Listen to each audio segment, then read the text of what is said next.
Hi, my name is Nathan Davis. This is my friend Zoe, the audience.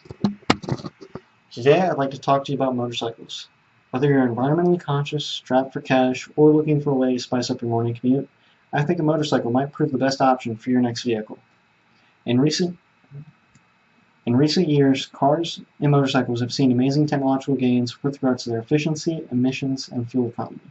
According to the National Institute of Health, vehicle emissions are among the leading factors contributing to air pollution and respiratory illnesses affected thereby. As advancements in automotive technology have occurred, automobile users have continually looked towards how their choice of transportation impacts their lifestyle and that of others. When selecting your next vehicle, you should consider how much fuel you'll be consuming and how that fuel impacts your future. If you're concerned about the environment, the lesser volume of fuel consumed by motorcycles may be appealing to you from the perspective of cutting emissions. From a monetary perspective, the amount of money you'll save year to year at the pump will also interest you. If you weren't able to snag a parking pass last semester, you might consider picking up a bike given the availability of motorcycle parking throughout campus. In this graph, you'll see a comparison of motor vehicles according to their miles per gasoline gallon equivalent fuel economy. These bars represent the average distance a user can travel given a standard quantity of fuel. We may note that motorcycles offer 44 miles per gallon compared to the 24 miles per gallon boasted by cars. These statistics have been compiled by the Department of Energy for their latest report completed in 2018. Given the trend displayed in the graph, a corollary effect is that less fuel is consumed by motorcycles, with motorcycles consuming an average of 54 gasoline gallon equivalent units compared to a car's 475 gasoline gallon equivalent units.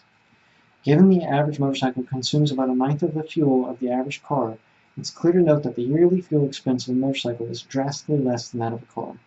When you consider how many motorcycles employ simpler mechanical systems that are easier to repair than those found within cars, it can be easy to see how the operating costs of a motorcycle are extremely minimal.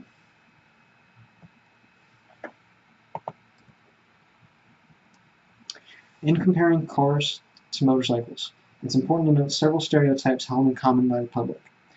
Oftentimes in media portrayals, motorcycles are represented as dangerous and those who ride them are represented as unruly or rough around the edges in comparison to the typical motorist. It's important to consider in your next choice of transit that that's a personal decision. Within any group of people linked by an arbitrary lifestyle choice, there will always be bad actors. However, to associate the item held in common with the behavior of these individuals is not an honest representation of the group as a whole. In this ways, motorcyclists often get a bad rap. You can find groups of kind-hearted motorcyclists throughout every major city in America, often through online forums or even Facebook pages. If you're interested in riding around campus, you might want to check out the NCSU Wolfpack Motorcycle Association.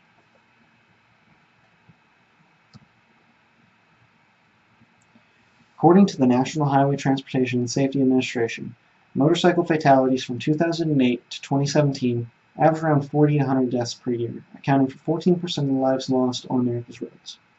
1 in 3 motorcycle accidents involves a motorcyclist with a blood alcohol content of 0.08.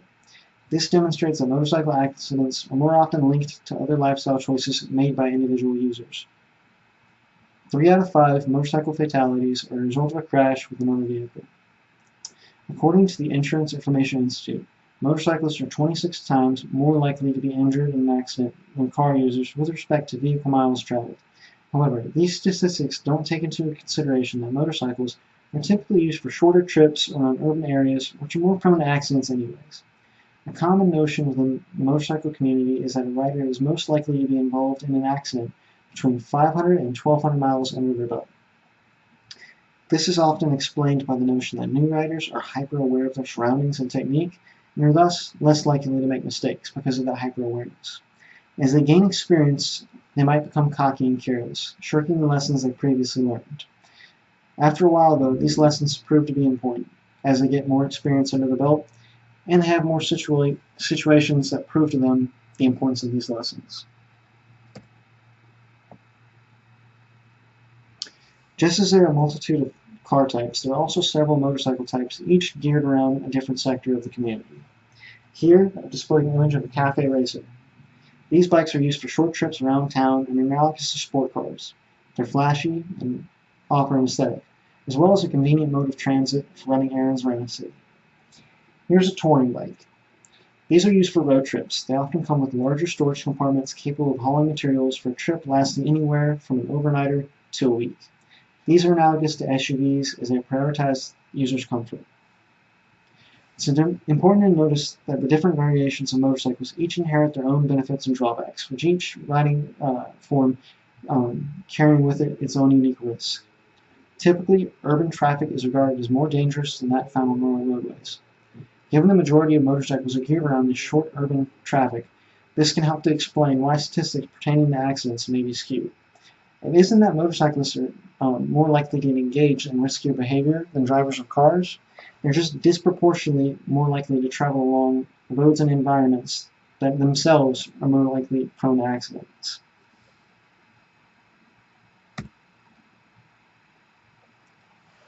Within many countries, it's common to see motorcycles used to offer services ranging from food delivery to a form of taxi.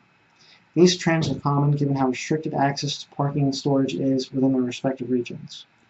For someone in the United States overcoming urban sprawl might hop in their SUV, people throughout places like Italy, Thailand, and other heavily populated countries would reach for their motorcycle. As U.S. cities continue the trend of expansion and consolidation, access to a lightweight, maneuverable form of personal transportation outside of public transit will continue to increase. Now could be a great opportunity to learn how to ride, especially if you want to move to Seattle, New York, or another American metropolis after college. You should feel confident in riding a motorcycle for a number of reasons. Number one, you'll enjoy the benefits of a new lifestyle and explore your identity further. 2, you can battle greenhouse emissions and the prices at the pump, saving both global environmental and personal fiscal resources. I hope my presentation today has aided you in seeing the merits of picking a motorcycle for your next vehicle. Ultimately, I hope you're safe and happy on the road. Goodbye.